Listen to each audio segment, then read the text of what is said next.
Okay. Okay, we'd like to thank you, first of all, for being here. Just to start the interview, could you please state your name for the camera? I'm Larry Busby. And I'm Suzanne Busby.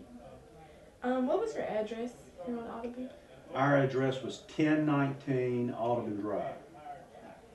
Are there any particular memories that this house evokes for you? There are quite a few, actually. Yes, there are.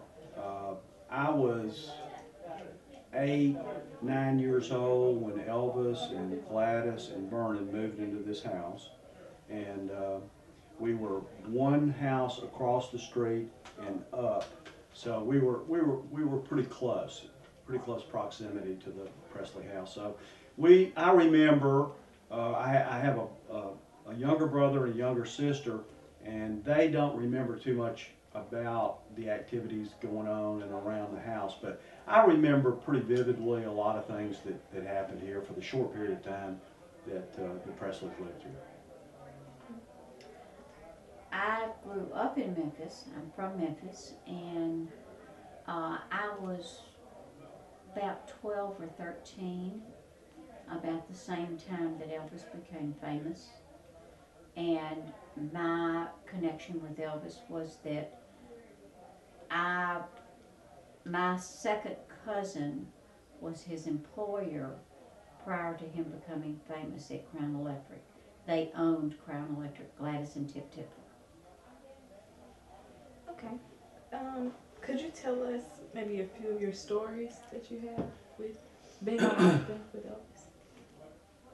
Well, I tell you, we were always back in the late 50s. It was pretty much free reign with kids. It's obviously totally different today, but we would leave the house and after school or in the summer and get on your bike, and you could pretty much go anywhere, and you'd hook up with your friends.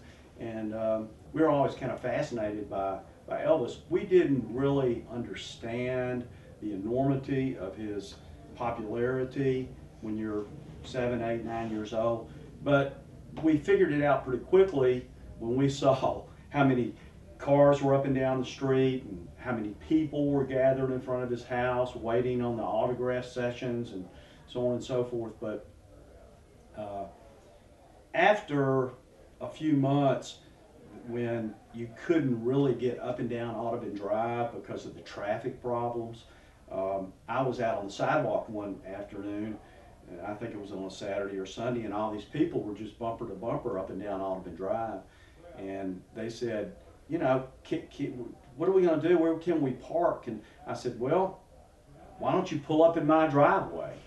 So he said, well, how much is it? I said, I don't know, $1. So he pulled up in the driveway, and the guy behind him said, well, can we park there too? Well, before you know it, I've got 8 or 9 people parked up in my driveway in the front yard of my house, and I'm collecting dollars, and they're getting out of their car walking across the street. And so this went on for a couple of days until my dad came home one afternoon, and he couldn't get in his own driveway. So he said, Larry, I'm afraid we're going to have to cut this. We're not going to be able to do this anymore. We have to get in our own driveway. So, but I did make a couple of quick cash deals. You know. 9-year-old entrepreneur. Yeah, exactly. So, we'd ride our bikes up and down the street, and we'd see Elvis coming and going, and he had a number of girlfriends, and there was always something interesting going on. He was either getting on his motorcycle, riding up and down the street with Anita Wood. I remember one day there was a helicopter that landed in the vacant field next to this house. It was vacant. It was a vacant lot for years and years before they built the house that's presently there.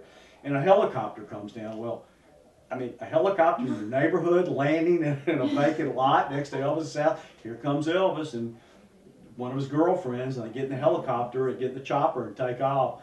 But he was, you know, he was always into cars, motorcycles, anything with wheels, go-karts, anything.